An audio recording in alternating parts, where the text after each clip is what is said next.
अस्सलाम वालेकुम जी। तमाम दोस्तों को देखने वालों को खुश आमदीद। उम्मीद करता हूँ कि आप लोग तमाम लोग खैरियत से फिटफाट मज़े में होंगे। शुरू करते हैं आज की वीडियो। आज की वीडियो रिगार्डिंग टूरिस्ट वीज़ा। जिन लोगों के पास डॉक्यूमेंट्स नहीं होते वो टूरिस्ट वीज़ा कैसे अप्लाई कर सकते हैं। देखें, ऐसी बेशुमार रास्ते हैं जिन लोगों के पास डॉक्यूमेंट्स ना हो, जिन लोगों के पास बैंक स्टेटमेंट्स ना हो, जिन लोगों के पास कुछ भी ना हो दिखाने के लिए, तो वो वीज़ा कैसे अप्लाई कर सकते हैं। देखिए, वीज़ा अप्लाई करने के लिए आपने वीज़ा ऑफिसर एम्बेसी को डॉक्यूमेंट्स दिखाने होते हैं। डॉक्यूमेंट से मुराद, अब मैं हूँ, मेरा बिजनेस है, ठीक है, मेरा ट्रैवलिंग का बिजनेस है, मैं अपने ट्रैवलिंग के डॉक्यूमेंट्स दूंगा। मेरी कंपनी रजिस्टर्ड है, मैं उसके डॉक्यूमेंट्स दूंगा। मेरा एनटीएन बना हुआ है, मैं उसके डॉक्यूमेंट्स दूंगा। फिर मेरी बैंक स्टेटमेंट है, मैं उसके डॉक्यूमेंट्स दूंगा। मेरा क्योंकि बिजनेस है तो फिर मैं लास्ट 2 ईयर के टैक्स रिटर्न्स भी दूंगा कि मैं प्रॉपर बिजनेस कर रहा हूँ, टैक्स पे कर रहा हूँ। ये मेरा एनटीएन है, ये मेरा बैंक स्टेटमेंट है आखिरी 6 या 3 महीने की। तो आपने बेसिकली ये डॉक्यूमेंट्स साथ लगाने होते हैं आपके अपने बिजनेस के, कि ताकि आप टूरिस्ट वीज़ा अप्लाई कर सकें। अब हमारे पाकिस्तान में कुछ लोग ऐसे हैं जो कि ना ही बिजनेस करते हैं ना ही जॉब करते हैं।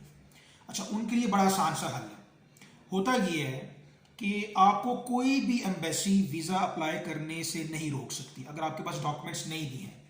अच्छा, डॉक्यूमेंट्स आप कैसे जो है वो यूज़ किसी के यूज़ कर सकते हैं, या कैसे आप ये चीज़ें इस मसले को हल कर सकते हैं।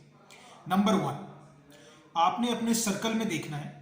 अगर आपका कोई भाई बिजनेस कर रहा है, या आपके वालिद साहब बिजनेस कर रहे हैं, आपका कज़न कोई बिजनेस कर रहा है, या आपका कोई बहुत करीबी दोस्त या रिश्तेदार कोई बिजनेस कर रहा है, उसकी चाहे कोई छोटी सी दुकान है या कोई छोटा सा उसका कोई बिजनेस है, कोई छोटा सा ऑफिस है, भले जो भी है, अगर उसकी कंपनी रजिस्टर्ड है, उसका एनटीएन बना हुआ है, डॉक्यूमेंट्स उसके पूरे हैं, वो टैक्स भी देता है, बैंक स्टेटमेंट भी है, तो आप उसके डॉक्यूमेंट्स ले सकते हैं। कैसे ले सकते हैं? आप क्या करेंगे, आप उसके डॉक्यूमेंट्स, आप उसकी कंपनी में अपने आप को एम्प्लॉय शो करेंगे, आप मुलाजिम शो करेंगे। मिसाल के तौर पे एक ग्रॉसरी स्टोर है, आप उस ग्रॉसरी स्टोर में अपने आप को अकाउंटेंट शो करेंगे कि मैं इस ग्रॉसरी स्टोर में अकाउंटेंट हूँ, या सेल्समैन हूँ, या मैनेजर हूँ। होगा क्या, वो जो मालिक या दोस्त अहबाब या जो भी होगा, वो आपको एग्रीमेंट बना के देगा कि ये बंदा मेरे पास एज अ सेल्समैन है या एज अ अकाउंटेंट काम कर रहा है। वो जब आपको एग्रीमेंट दे देगा, इसका मतलब है कि फिर आप उसके पास मुलाजिम हैं। आपकी एग्रीमेंट की कॉपी होगी, आपकी आखिरी 3 महीने की सैलरी स्लिप होगी, ये 2 चीज़ें आपकी पर्सनल होगी। बाकी उसके जो डॉक्यूमेंट्स हैं, उसके दुकान के एनटीएन, उसके टैक्स रिटर्न्स, उसके डॉक्यूमेंट्स वो आपको साथ देगा, साथ आपके एग्रीमेंट की कॉपी लगाएगा, सैलरी स्लिप लगाएगा, बैंक स्टेटमेंट वो अपनी देगा। आप उनके डॉक्यूमेंट्स के बिहाफ पे वीज़ा अप्लाई कर सकते हैं। एक तो ये तरीका हो गया। दूसरा तरीका है, कुछ लोग कहते हैं जी कि मैं अपने पर्सनल डॉक्यूमेंट्स यूज़ करना चाहता हूँ। ना तो आप बिजनेस करते हैं ना तो आप जॉब करते हैं, डॉक्यूमेंट्स कैसे बनवाएंगे?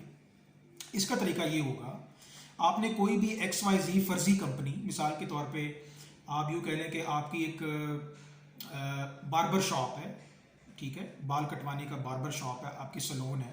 आप फर्जी एक कंपनी जो है वो रजिस्टर्ड करवा लें, भले वो दुकान प्रैक्टिकल ना हो, भले वो बार्बर शॉप प्रैक्टिकल ना हो, सिर्फ वो ऑन पेपर हो। आप एक वकील के पास जाएं, उसको बोलें जी मैंने बार्बर की मेरी शॉप है। आप कोई भी दोस्त अहबाब के दुकान का एड्रेस दे सकते हैं, एग्रीमेंट की कॉपी अपने नाम पे करवा लें, वो आप दे के आप अपनी कंपनी या वो दुकान रजिस्टर्ड करवा सकते हैं। आप फिर क्या होगा, आप फिर उसको 6 महीने तक उस दुकान की बैंक स्टेट आप दुकान रजिस्टर्ड करवाने के बाद फिर आप अपनी दुकान के नाम की बैंक अकाउंट जो है वो खुलवाएं बैंक में। फिर आपने उसको 6 महीने तक बैंक अकाउंट मेंटेन करना है। फिर आप उसके बेस पे फिर आपने वीज़ा अप्लाई करना है। अब वो दुकान अगर प्रैक्टिकल है फिर तो बहुत अच्छा है। अगर वो दुकान फर्जी है, सिर्फ ऑन पेपर है, तो वीज़ा ऑफिसर ने प्रैक्टिकल जाके नहीं देखना कि आपकी दुकान है या नहीं है। तो आप इस तरह भी वीज़ा अप्लाई कर सकते हैं। डॉक्यूमेंट्स बनवाएं, किसी भी दुकान के फर्जी डॉक्यूमेंट्स बनवाएं, बैंक स्टेटमेंट 6 महीने तक चलाएं, फिर टैक्स रिटर्न्स आखिरी 2 साल के वो पे करें, उसके बेस पे भी आप वीज़ा अप्लाई कर सकते हैं।